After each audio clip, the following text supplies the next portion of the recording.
I'm going to give some advice because I don't want to just use my story for talking shit. And people always ask me for advice. So what I will say is, at every stage, like, so when I got to 1,000 followers or 5,000 followers or whatever, I just went harder. So it's like, it just gave me an incentive to work even harder. I remember 10,000 followers, that was really big. It took me 10 weeks to get to 10,000. I felt like I made it when I got to 10,000. It was such a big thing to me. But I always saw it as something with so much potential. I remember when I first started, and I was like, I'm going to buy a house from this, and people just laughed at me. They're like, you're going to buy a house from Instagram?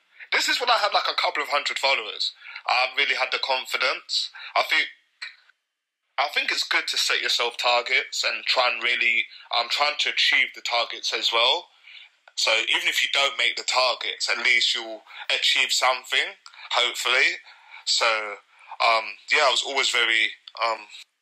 always very aware of the targets I set myself and the potential that this had. People were laughing at me because it's an Instagram page and how are you going to make £100,000 or how are you going to make enough to get a mortgage deposit from an Instagram page. But it's like the saying, it's like life is what you make it. Life could mean that you're living in poverty, or life could mean that you're living like a king, or it could mean that you're very educated, or it could mean that you don't know a thing.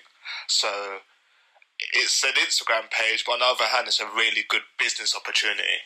So from day one, obviously, I was looking at Baller Alert and the Shade Room or whatever they're called, and they were like kind of like the ruler to me. I'm like, if they're all the way up there, if I could get halfway there, if I could get 3/4 of the way there, it's going to be something potentially that's quite big. So I always kind of had a plan of what I was going to do at the next stage, like 10,000.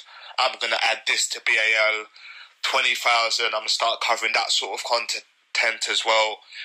50,000. I'll start covering this and that. Sorry, that sounded really vague, but at the starting, people used to complain that they never knew who I was posting, because it was really about kind of like people that I knew. It was kind of like people like 187 Mob and the Familiars Dolls and like Face for Music models and the models that I work with. That's who I was blogging about. People like Shay London. It was kind of like local, not local celebs, but people that were like kind of infamous on like in the scene. So that's where I started. And people always just complain, I don't know none of these people. I go to your page, I don't know anybody. But I always had a plan. It was like when I got a bit bigger, I would start broadening my subject matter and start talking about other subjects and posting other people. I remember when I had about 20,000 followers and Charles and Co, was like, you need to post Prince Harry and Meghan and all that. I was like, I ain't going to post that. No one that is following my page cares about Prince Harry. But I was like, one day my page will be big enough. My page will be big enough that I will be posting Prince Harry. And now I've got 120,000 followers. Obviously, I do post Prince Harry because I've got so many people that are into so many different things that I've got a lot of people that would want to see Prince Harry and stuff as well on the page. So, yeah, that's it. Just kind of have a plan and stick to your plan. Obviously, if it's going in the right direction, sometimes you might have to change things. Don't get upset if you do have to change something. But definitely, just work hard. Like, I think that's what nobody wants to hear. That's like the most basic thing to say in the whole world, but it's the most truest thing in the world. Like David Beckham practicing free kicks to Michael Jordan. Like anybody who's great, they just had to work hard. Like, there's no shortcuts. I always say to my friends, kids nowadays, they just want to Mario Kart it. And what I mean is they just want to take shortcuts. Like when I was talking about the designers, people just want to get everything half price. They don't want to work hard and pay the full price. So people just want to buy fake followers and fake likes. But you just can't fake it.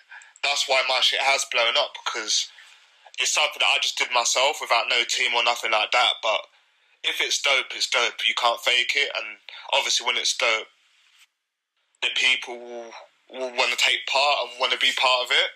So work hard, try and make something dope. Don't be annoyed if it don't blow up. You've got more opportunities in life, man, but keep on grafting. We was all taught like computers are super important. Like they're the most important thing. What shocks me is how many people haven't got computers. It's like, so many people ain't got a computer, man. Like, get a computer, learn how to use a computer. Obviously, phones are super important. And probably more important than computers. So obviously if you could do it on your phone, do it on your phone instead. Hey, Ian, fam. If you ain't getting no digital money, you're losing, bruv. If you ain't getting money online in 2018, you're losing, bruv. Don't want to hear about the roads. I know you can make money on the roads, but the truth of the matter is, fam, you kill yourself on the roads, fam. You kill yourself on the roads. You kill yourself going to work doing a 9 to 5 when someone on a computer is just clicking one button and they could only get the yearly wage by clicking just one button, bruv. You can never compete with that, bruv. Seriously, I don't know how many shots you expect to make in your lifetime, how many keys you expect to shot, how many halves or quarters, how many hours a week you expect to go to your 9 to 5, 40 hours a week, 50 hours a week, but people are making money online. They're the ones that are winning. Look at Mark Zuckerberg. I know he's an extreme example, but everyone talks about Pablo, and he's an extreme example. Mark Zuckerberg is the closest thing to Pablo when we're talking money being made, and he makes more money than Pablo. You know them? Talking that Pablo shit, fam. Get online. I know niggas is making money on the roads and shit, but it just don't last long, bruv. That's why half of these niggas that are rapping, they don't want to do road no more, bruv. If road is the way forward, why do all these niggas that rap don't want to do it no more?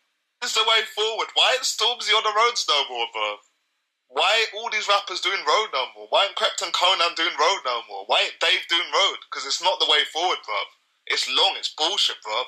As soon as niggas can find a way out, they're out, bruv. And all these niggas I'm talking about, they're getting digital money. Crypto Cardad getting digital money. Stormzy getting digital money. Dave, digital money. Traders, scammers, entrepreneurs, everybody's getting digital money. Just the point I'm trying to make. I know I mumble a lot and talk a lot of shit, but try and find a way where you could earn money online. If you're not doing that, you're losing. It's not about physical labour anymore. It's not about the roads anymore. It's not about 9 to 5. It's about making your own business.